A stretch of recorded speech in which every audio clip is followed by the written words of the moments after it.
Hello అండి, నేను Beulah, life coach for wives. Happy Raksha Bandhan everyone.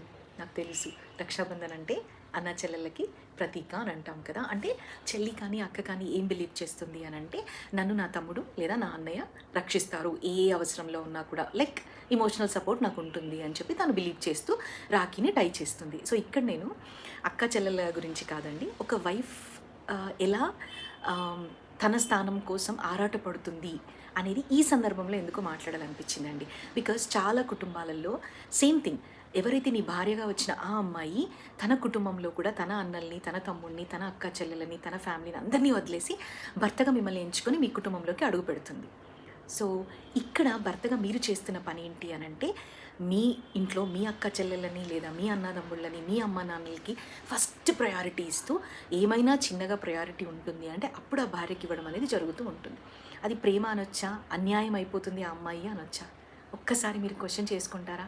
Because చాలా కుటుంబాల్లో జరిగి ఈ అన్యాయం గురించి ఎందుకు ఈ సందర్భంగా మాట్లాడాలనిపించింది. బికాజ్ ఎప్పుడు కూడా భార్య చెల్లి స్థానం కానీ అక్క స్థానం కానీ కోరదండి, తన స్థానం మాత్రమే కోరుతుంది. బికాస్ ఏ అమ్మాయి అయినా కూడా పెళ్ళయిన తర్వాత అందరినీ వదిలేసి వచ్చినప్పుడు నా భర్త నాకు ఫస్ట్ ప్రయారిటీ, ప్రాధాన్యం ఇవ్వాలని మాత్రమే కోరుకుంటుంది. బికాస్ తను ఏమంటారు, ఒక చిన్న మాట అప్రిసియేషన్ చేసినా కూడా ఆ భార్య గుండెల్లో చాలా చాలా చాలా లోతుగా నాటుకొని పోతుంది.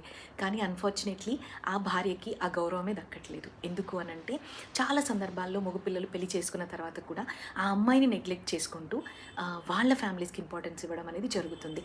ఇక్కడ అన్నా చెల్లెళ్ళు ప్రొటెక్ట్ చేసుకోవడమే కాదండి, నిన్ను నమ్మి వచ్చిన నీ భార్యకు నువ్వు ఇవ్వాల్సిన గౌరవము, ఆ ప్రొటెక్షను, ఇదన్నింటిలో కూడా ఏదైతే ప్రేమ తను కోరుకుంటుందో అది ఇవ్వవలసిన బాధ్యత భర్త పైన ఉంది. సో ఇక్కడ మరి భార్య ఇన్ని ఒకవేళ సఫర్ అవుతూ ఉన్నప్పుడు మీరు చేయాల్సింది ఏంటి అంటే, చాలామంది అమ్మాయిలు లేదండి నా లైఫ్ ఇంతే, నేనేం చేయలేకపోతున్నాను, ఏదో ఉంటున్నానంటే ఉంటున్నాను అని మాట్లాడకుండా, మీకు రావాల్సిన ప్రేమ, మీకు రావాల్సిన గౌరవం ఏదైతే ఉందో, మీ భర్త మీకు పంచాల్సిన ప్రేమ, మీ పిల్లలకు పంచాల్సిన ప్రేమ ఏదైతే ఉందో అది మీకు రావాలి అని అంటే మీరు ఎలా మేనిఫెస్ట్ చేయాలి, అది కదా మీరు తెలుసుకోవాల్సింది. బికాస్ దేవుడు సృష్టించిన ఒక బ్యూటిఫుల్ బంధాలలో ఫస్ట్ ప్రయారిటీ ఇచ్చేది దేనికి అంటే భార్యాభర్తల బంధానికి. అక్కడి నుంచే కదండి జనరేషన్ స్టార్ట్ అయ్యేది.